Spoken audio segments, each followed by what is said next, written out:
Récente étude scientifique apporte un éclairage sur ces questions. Jetons-y un coup d'œil. Mars est la 4e planète la plus proche du Soleil et la 7e du système solaire en termes de taille. La planète rouge ressemble beaucoup à notre Terre. D'ailleurs, avant de devenir un désert sans fin, elle aurait même pu ressembler à la Terre actuelle. Il y a des millions d'années, il y avait de l'eau, des océans, des plantes et, qui sait, peut-être même de la vie. Ne serait-ce pas fantastique de remettre toutes ces choses à leur place? Il n'est pas étonnant qu'on parle de colonisation de Mars depuis si longtemps. Aujourd'hui, la société SpaceX affirme que son projet de vaisseau interplanétaire pourrait acheminer 100 personnes sur Mars. Le propriétaire de l'entreprise, le milliardaire Elon Musk, a parlé de créer une flotte qui pourrait fournir un flux constant de ressources vers Mars. Mais quel est le degré de réalisme de tous ces fantasmes? En réalité, il n'est pas très élevé. Avant d'envoyer des gens sur Mars, il faut résoudre un certain nombre de problèmes. Par exemple, l'exposition très forte aux radiations, les sols toxiques, la faible gravité, les basses températures et toutes sortes d'autres choses plus ou moins désagréables. Et ce n'est que le début. Il faudra au moins quelques décennies pour créer un véhicule capable d'atterrir sur Mars et d'en revenir. Mais faisons une expérience de pensée et imaginons qu'on décide finalement de coloniser Mars. Comment les choses se passeront-elles? Récemment, des scientifiques ont publié une nouvelle étude sur ce sujet. Cette étude s'intitule « Nombre minimum de colons pour survivre sur une autre planète ». Son auteur s'appelle Jean-Marc Salotti, professeur à l'Institut national polytechnique de Bordeaux. Son article a été publié dans la revue Scientific Reports. Comme tu l'as deviné, l'étude cherche à savoir comment on pourrait coloniser une autre planète, de combien de ressources on a besoin, comment cette colonie devrait vivre, quel genre de tâches elle devrait effectuer et combien de temps cela prendrait. Et bien sûr, la question centrale, de combien de personnes on a besoin pour tout cela. Essayons de répondre à toutes ces questions. Imaginons que nous soyons entrés dans un avenir merveilleux. Enfin, pas vraiment. Un avenir terrible en fait. Dans son étude, Salotti suggère que la vie sur Terre est menacée par un événement catastrophique. La seule façon pour l'humanité de survivre est donc d'aller sur Mars ou sur une autre planète. Dans ce scénario imaginaire, malheureusement, l'approvisionnement en provenance de la Terre a été interrompu. On a même carrément disparu. La colonie doit maintenant subvenir à ses besoins toute seule, d'une manière ou d'une autre. C'est là qu'on rencontre déjà un certain nombre de problèmes. Par exemple, on ne sait pas si les habitants de la colonie travailleront bien ensemble. Vont-ils communiquer entre eux comme des êtres humains normaux? Vont-ils partager leur temps et leurs ressources comme il se doit? Les humains ont cette fâcheuse tendance à gâcher les choses pour les autres humains. C'est même à cause d'eux qu'il a fallu fuir sur Mars. Mais même si on oublie cet élément, qu'en est-il des questions d'organisation? De quels équipements disposons-nous? Avec quoi allons-nous extraire les ressources? De quelles compétences aurons-nous besoin? Tu sais quoi? Qui s'en soucie? Dans notre cas, ces choses n'ont pas d'importance. Tout ce qu'on sait, c'est que la colonie ne dispose pas de beaucoup de ressources et d'équipements initiaux, et que le facteur humain est absolument imprévisible. Les chances de survie sont donc assez faibles, mais il faut survivre d'une manière ou d'une autre. Dans ce cas, Salotti décrit deux choses qui auront un impact énorme sur notre survie. Ces éléments sont en quelque sorte les variables d'une équation mathématique. La première est la disponibilité des ressources locales. Il s'agit essentiellement de l'eau, de l'oxygène et de toutes sortes d'éléments chimiques utiles. Ces ressources doivent pouvoir être extraites d'une façon ou d'une autre et être faciles à utiliser. Heureusement, on ne part pas de zéro. On en sait déjà beaucoup sur Mars. Quelles sont les ressources qui s'y trouvent?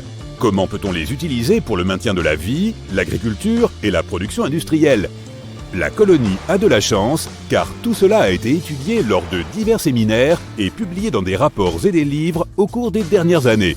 Grâce à cela, on sait ce qui sera disponible pour notre colonie. Par exemple, on sait que des gaz peuvent être extraits de l'atmosphère et des minéraux du sol. Sur Mars, on pourrait avoir du fer, du verre et même des composés organiques. Le problème le plus important est la durée de vie de l'équipement avec lequel nos nouveaux martiens commencent. Ils devront obtenir autant de matériaux que possible avant que les outils ne se cassent. Les maintenir en bon état sera presque la tâche la plus importante. Le deuxième facteur est la capacité de production ou la vitesse de travail. On a une liste précise de choses à faire. fabriquer des outils par exemple, et tout ça doit être fait en quantité suffisante dans les délais impartis. Selon Salotti, l'élément le plus important sera ce qu'on appelle le facteur de partage. Imagine une personne qui tente de survivre sur Mars. Elle devra accomplir toutes les tâches par elle-même. Elle devra trouver ou construire son propre système d'approvisionnement en eau potable, en oxygène et en électricité. On a eu un aperçu de ce que ça peut donner dans le film Seul sur Mars. Ça n'a pas été facile. Il n'y a jamais assez de temps et c'est trop difficile à gérer pour une seule personne. À moins d'être Matt Damon, bien sûr. C'est pourquoi on a besoin d'une colonie assez importante, ce qui permet de répartir les tâches de manière significative. Chaque personne dépense moins d'efforts, se fatigue moins, et par conséquent, l'efficacité et la rapidité du travail augmentent. C'est là que le facteur de partage entre en jeu. Il ne nous reste plus qu'à calculer ce nombre de personnes. Si par exemple, on cherche à construire quelque chose, de combien de personnes a-t-on besoin pour le faire rapidement et efficacement? Comment peut-on optimiser le travail autant que possible? Cela dépend des besoins de ces personnes, des ressources disponibles, de facteurs aléatoires comme la météo, etc. Mais en général, ce nombre peut être estimé et calculé à l'aide de certaines fonctions mathématiques. Salotti décrit ces fonctions plus en détail dans son article. Tu peux le lire si ça t'intéresse. Mais pour résumer, il décrit 5 domaines qui doivent être pris en compte lors du calcul de ce nombre. Ces domaines sont les suivants: la gestion des écosystèmes, la production d'énergie, l'industrie, les bâtiments et le facteur humain. Le facteur humain comprend des éléments tels que l'éducation des enfants, les sports, les jeux, la musique, etc. En fin de compte, tout se résume à 2 choses, le temps dont on dispose et la qualité de la collaboration entre les membres de la colonie. Mais alors, quel est le résultat de tous ces calculs? En fin de compte, Salotti a découvert qu'il faudrait au moins 110 personnes pour survivre sur Mars. C'est le nombre minimal nécessaire pour créer une civilisation autosuffisante. Et il est préférable de ne pas emmener trop de monde non plus. Plus nous serons nombreux à bord du vaisseau spatial, plus il sera difficile de prédire les résultats. Après tout, comme on l'a déjà mentionné, les humains gâchent toujours les choses pour les autres humains. C'est pourquoi il est préférable de s'en tenir à environ 110 personnes. Bien sûr, il s'agit d'une estimation, et il existe un grand nombre d'hypothèses et d'incertitudes. Mais ce chiffre est déjà très utile. Les scientifiques savent désormais quel est le nombre minimum d'habitants pour la colonisation d'une autre planète. C'est une mission très complexe, et il nous faudra beaucoup de temps pour la mener à bien. Il est très peu probable que nous nous envolions vers Mars dans un avenir proche. Cela pourrait prendre plusieurs décennies, voire un siècle.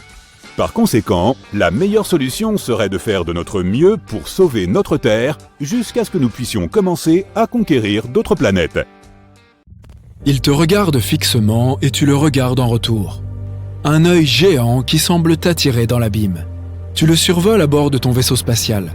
Mais aussi effrayé que tu puisses être, il te faut quand même faire ton travail. Tu diriges donc ton vaisseau vers la surface de la planète rouge. Et oui, c'est là que tu te trouves, à survoler Mars. Mais chaque chose en son temps. Tu prends un moment pour te rappeler tout ce que tu sais au sujet de la 4e planète la plus proche du Soleil. C'est la dernière des planètes intérieures. Ce sont ces planètes qui se trouvent dans le périmètre de la ceinture d'astéroïdes. On les appelle aussi des planètes telluriques, car elles sont composées de roches et de métaux. L'atmosphère de Mars est beaucoup plus fine que celle de la Terre. Elle contient 95% de dioxyde de carbone et à peine 1% d'oxygène. En d'autres termes, n'envisage même pas de retirer ton casque. De toute façon, il n'y a pas de temps à perdre. Tu atterris à la surface de la planète et tu te retrouves au beau milieu d'un monde rouge brunâtre. Heureusement que tu portes une combinaison spatiale. L'endroit est glacial.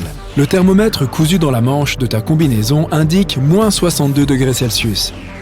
Il est temps de faire ton premier pas sur la surface martienne. La planète a l'air assez colorée, et la teinte d'une zone spécifique dépend des minéraux qui composent son terrain. Le sol sous tes pieds est couvert d'une fine poussière. Elle ressemble à de la rouille. La même poussière orangée se trouve en suspension dans l'air. Heureusement que tu as ta propre réserve d'oxygène et que tu n'as pas besoin de respirer l'air martien. Cette couche de poussière qui recouvre la surface de Mars peut avoir une épaisseur de 2 à 12 mètres. Tu croises les doigts en espérant ne pas être avalé par les sables mouvants martiens. Tu commences à marcher et tu te sens très léger. Mars ne représente que 15% du volume de notre planète et à peine 11% de la masse terrestre. Terre. Cela signifie que la gravité est beaucoup plus faible ici. Cette attraction ne représente que 38% de celle qui règne à la surface de la Terre. Tu fais de petits sauts, puis tu essayes de courir sur plusieurs centaines de mètres. Tu n'as même pas transpiré une goutte. Ce qui rend l'exploration à pied plus difficile, c'est que la surface de la planète est très accidentée, couverte de cratères et de volcans, d'anciens lits de lacs asséchés et de canyons. Tu vois quelque chose d'énorme qui se dresse à l'horizon, mais tu essayes de réprimer ta curiosité. Tu auras suffisamment de temps pour découvrir de quoi il s'agit plus tard. Soudain, un nuage massif apparaît au loin. On dirait qu'un énorme troupeau s'approche de toi au galop. En réalité, tu ferais mieux de remonter à bord de ton vaisseau et de t'envoler aussi vite que possible. C'est l'une des fameuses tempêtes de poussière martienne. Elles se produisent principalement pendant l'été dans l'hémisphère sud de la planète rouge. Et elles peuvent parfois recouvrir la planète entière. On peut même apercevoir les plus grandes d'entre elles depuis la Terre. Tu sautes dans ton vaisseau et tu mets le cap sur l'œil qui t'avait tant effrayé. Des canaux sinueux qui ressemblent à des veines traversent ce globe oculaire. Mais plus tu t'approches, moins cela ressemble vraiment à un œil. Bientôt, tu réalises que c'est un cratère. Il est gigantesque, près de 30 km de diamètre. Autour du cratère, qui semble même avoir une pupille, se trouvent d'autres cratères encore plus grands. Ils se sont probablement formés il y a des milliards d'années. C'est à cette époque que Mars a dû essuyer les multiples assauts de roches venues de l'espace. Mais pourquoi ce cratère oculaire est-il plus sombre que le paysage environnant? Les scientifiques pensent qu'autrefois, de l'eau martienne se trouvait dans l'énorme fosse. Et tu te souviens de ces canaux? Ce sont eux qui transportaient probablement cette eau. Comme le cratère était rempli d'eau, cela a empêché certaines substances et certains minéraux de s'éroder. Maintenant, tu te souviens de cette chose imposante à l'horizon? Il est temps d'aller l'explorer. Quand tu t'en approches, tu réalises qu'il s'agit du plus grand volcan bouclier de tout le système solaire, Olympus Mons. Il fait plus de 595 km de diamètre, ce qui est presque la même taille que l'État d'Arizona. Tu inclines la tête. Waouh, la montagne fait 25 km d'altitude. Elle est aussi entourée de falaises de 6 km de haut. Faisons quelques comparaisons pour mieux visualiser la taille de ce volcan.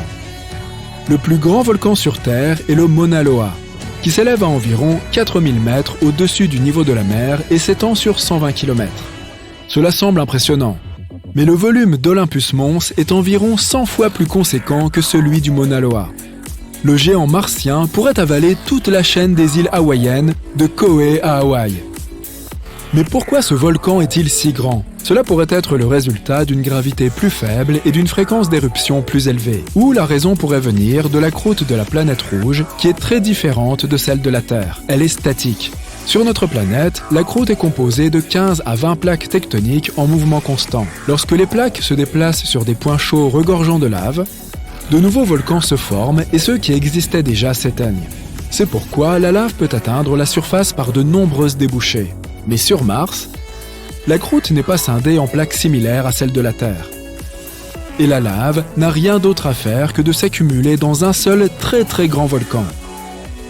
Alors, pourquoi ne pas regarder cette énorme montagne de plus près? Mais à peine es-tu descendu de ton vaisseau que le sol martien sous tes pieds se met à trembler. C'est un tremblement de Mars.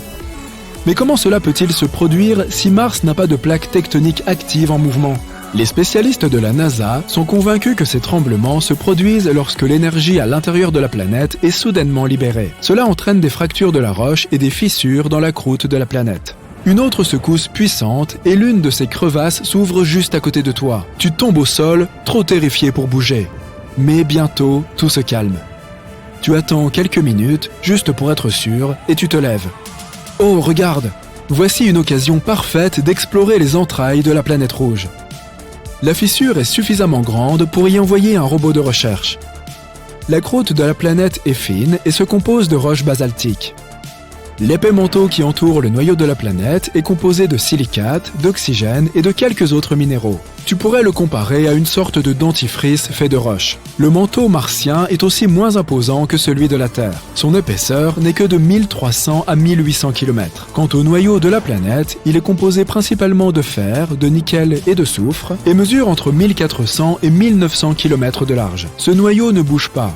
C'est pourquoi Mars ne dispose pas d'un champ magnétique. Malheureusement, ton drone est maintenant perdu dans les profondeurs de la planète rouge. Tu le laisses là et continues ton exploration. Ta prochaine destination est Valles Marineris. Ce nom évoquerait presque une sauce tomate à l'italienne, mais c'est en réalité un immense canyon, ou plutôt un système de canyons, qui longe l'équateur de Mars. Il est tout aussi impressionnant qu'Olympus Mons, plus de 4200 km de long et plus de 6 km de profondeur. Il est tellement vaste qu'il pourrait s'étendre sur l'ensemble des États-Unis, du Pacifique à l'océan Atlantique. Faisons une autre comparaison. L'un des canyons les plus célèbres de la Terre est le Grand Canyon en Arizona. Mais il est 10 fois moins long et environ 4 fois moins profond que le canyon de Mars. Certains scientifiques pensent que Valles Marineris est le bord d'une énorme plaque tectonique. Elle se déplace si lentement que presque rien ne s'est produit dans cette région depuis des millions d'années. Et le mouvement de cette plaque a probablement commencé il y a 3,5 milliards d'années. Bref, la seule chose qu'il reste sur ta liste de choses à faire aujourd'hui est de visiter les lunes de Mars. Elles sont parmi les plus petites du système solaire. Phobos est la plus grande des deux. Elle orbite à seulement 6000 km au-dessus de la surface martienne. Il n'y a aucune autre lune connue qui se déplace plus près de sa planète mère. Elle orbite autour de la planète rouge 3 fois par jour, alors que la seconde lune, Deimos, a besoin de 30 heures pour effectuer son orbite. Phobos se rapproche de plus en plus de Mars, environ 2 mètres tous les 100 ans. D'ici 50 millions d'années, elle s'écrasera sur la planète ou se brisera pour former un anneau autour d'elle. Heureux mais épuisé, tu retournes à ton vaisseau spatial. Demain, tu continueras à explorer la magnifique planète rouge. Et qui sait quelles nouvelles trouvailles t'attendent? Salut, bienvenue dans notre agence pour l'emploi dans l'espace. Nous avons tout un tas de départements. Job intergalactique, bosser dans la Voie lactée, ça boom dans le système solaire, ou ça gaz, et beaucoup d'autres projets plus petits. Tu en as assez de ton 9 à 5 sur cette planète? Pas de problème. Voyons si tu as les qualifications requises pour ces tout nouveaux postes. Alors, qu'avons-nous là? Tiens, un emploi de mineur d'astéroïdes sur Mars. Comme tu le sais, les astéroïdes sont des restes de l'époque où notre système solaire était en formation. Nos scientifiques pensent que ce sont des débris causés par les collisions des planètes entre elles. Des dizaines de milliers d'astéroïdes tournent autour de notre Soleil, et la plupart d'entre eux se trouvent entre les orbites de Jupiter et de Mars. Ainsi, Mars est l'endroit idéal pour ce travail. Il y a plein de choses à l'intérieur des astéroïdes. Tu y trouveras du magnésium, du fer, du nickel. Nous pensons même que certains d'entre eux sont composés d'oxygène, d'or, d'eau et de platine.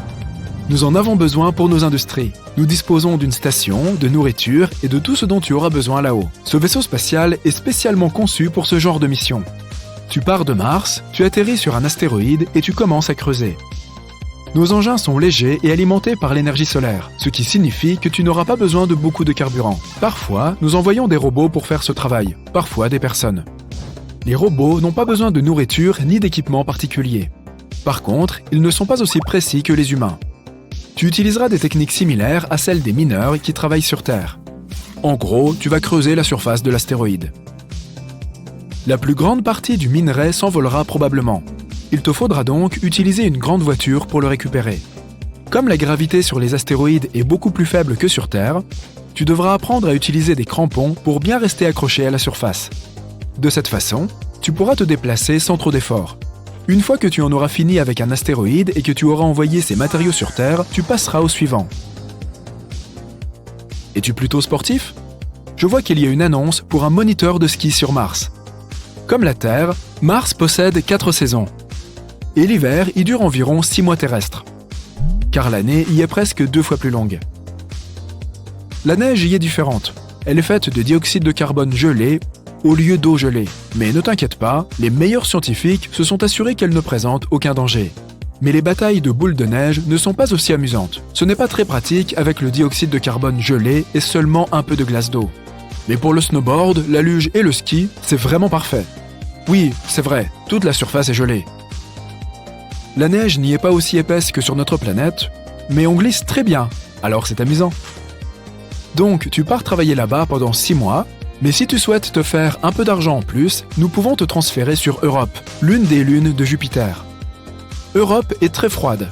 Sa surface est principalement composée de glace d'eau solide, et elle possède un océan souterrain que nous n'avons pas encore pu voir. Mais, notre équipe de plongeurs de l'espace s'y rend dans 3 mois. Je vais vérifier s'il y a un poste de libre, si ça t'intéresse. Ils disent que cet océan pourrait avoir 2 fois plus d'eau que tous ceux de la Terre réunis. De plus, notre équipe de scientifiques pense que c'est l'un des meilleurs endroits où construire des villes semblables à celles de la Terre dans notre système solaire. Mais en attendant, tu peux y aller en tant que moniteur de ski. La surface est faite de glace. Nous avons donc créé notre propre neige pour les sports d'hiver. Tu vas te plaire là-bas. Il y a beaucoup de collines sur Europe. Certaines crêtes font 9 km de large. Alors, si tu aimes les sensations fortes, l'atmosphère d'Europe est quasiment inexistante, mais ta combinaison te protégera des radiations du soleil. L'annonce suivante concerne un poste de chauffeur de taxi spatial sur Vénus. C'est une destination très prisée des touristes, bien qu'il y fasse extrêmement chaud. Elle est plus éloignée de notre Soleil que Mercure, mais les températures y sont quand même plus élevées. Le truc, c'est que son atmosphère retient la chaleur. La planète est donc brûlante, et tu ne pourras pas y rester très longtemps. L'entreprise te fournira une voiture volante qui ressemble à un mini-vaisseau spatial. Il te faudra être un as de la conduite, car l'atmosphère est très dense, et il y a aussi beaucoup de vent. Il souffle souvent à plus de 350 km/h. Et les nuages ne te faciliteront pas la tâche. Tu n'y verras pas grand-chose car le vent les déplace constamment. Alors, tu devras avoir de bons réflexes. Vénus est aussi la planète qui compte le plus de volcans dans notre système solaire. Une grande partie de sa surface est couverte de dépôts volcaniques, ce qui rend difficile l'atterrissage et la recherche d'un endroit où se poser en toute sécurité. Si tu acceptes ce travail, voici un conseil. Il vaut mieux rester dans les airs, la vue est incroyable. En parlant de volcans, tu peux peut-être rejoindre notre équipe de volcanologues de l'espace. En tant qu'assistant d'abord, bien sûr. Mais nous verrons plus tard si tu peux occuper un meilleur poste dans une équipe intergalactique. Pour l'instant, tu peux rester dans notre système solaire. Nous pensons que Mars, Vénus, Pluton et Europe, la lune de Jupiter, possèdent tous des volcans actifs. Mais nous n'en avons toujours pas la preuve. Les endroits où nous sommes sûrs qu'il y en a sont les lunes Io, Triton et Encelade. Découvreurs de lunes. Nous avons un département qui cherche de nouvelles lunes, même en dehors de notre galaxie. Il y en a aussi un qui s'occupe des visites et des explorations des lunes de notre système solaire. On en compte plus de 200. Alors, tu ne t'ennuieras pas. Il y a des planètes où il n'est pas possible d'atterrir, comme les géantes gazeuses Neptune, Uranus, Saturne et Jupiter. Tu visiteras donc directement leurs lunes. Toutes les grandes planètes ont des lunes, sauf Mercure et Vénus. Il te faudra d'abord visiter ces planètes et essayer de trouver leurs lunes. Les lunes sont super cool. Par exemple, Dactyle est une lune qui n'est pas en orbite autour d'une planète, mais d'un astéroïde. Avant de la découvrir, nous ne savions même pas que les astéroïdes pouvaient avoir leur propre lune. Hyperion est en orbite autour de Saturne. Il a une forme irrégulière et nous pensons qu'il s'agit probablement d'un morceau d'une ancienne lune beaucoup plus grande qui a été détruite par une collision au commencement de notre système solaire. Elle a une faible densité, presque la moitié de celle de l'eau. Et qu'en est-il de Callisto, la plus ancienne? Elle est en orbite autour de Jupiter et ses cratères ont 4 milliards d'années. Callisto nous a permis de comprendre énormément de choses sur notre système solaire. Bijoutier de l'espace. Si tu veux quitter notre système solaire, tu peux visiter ce que nous appelons la planète Diamant. Elle se trouve à 41 années-lumière de la Terre, dans la constellation du Cancer.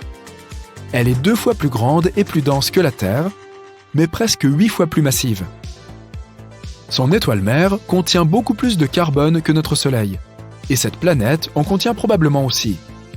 La pression et la température sont extrêmement élevées, mais nous disposons d'une technologie unique pour faire face à cela. Elle est recouverte de diamants. Du coup, ton travail consistera à les recueillir et à fabriquer de superbes bijoux de l'espace. Tu peux visiter des planètes encore plus intéressantes en tant que bijoutier de l'espace. Il y a par exemple un endroit où il pleut des rubis et des saphirs. Les tempêtes y sont plutôt folles, et tu dois attendre qu'elles se calment avant de pouvoir ramasser les pierres précieuses éparpillées. Si tu préfères fabriquer des objets en verre, il existe une planète où il pleut du verre. Elle est située à 63 années-lumière de nous. Elle est un peu plus grosse que Jupiter, et tu seras étonné par son atmosphère très particulière. Elle a une couleur azur étonnante puisqu'elle est principalement composée de silicates. Le vent y souffle de manière insensée. Il atteint les 8700 km/h. À titre de comparaison, la plus grande vitesse du vent jamais enregistrée sur Terre fut de 408 km/h.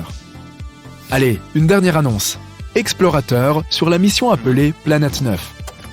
Au-delà de Neptune, tu verras de nombreux petits mondes qui dansent paisiblement et en harmonie, ainsi que cette grande têtue qui se cache encore, la Planète 9. Nous la cherchons depuis très longtemps. Nos scientifiques pensent qu'elle existe car ils ont remarqué qu'une force gravitationnelle affecte un groupe de petits objets spatiaux aux orbites agglomérées. La planète 9 tourne probablement autour de notre Soleil en 7400 ans. Elle serait 6 fois plus massive que la Terre. C'est soit une géante gazeuse, une sorte de mini-Neptune, soit une super-Terre rocheuse. Le poste est bien payé, mais je dois te prévenir, ce sera la mission de ta vie.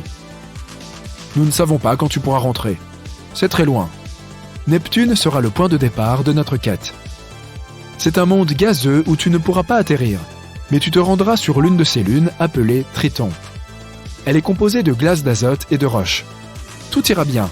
Fais juste un peu attention aux geysers. Ils font éruption sur la croûte, puis l'atmosphère les emporte, et nous ne connaissons pas toujours leur degré de dangerosité.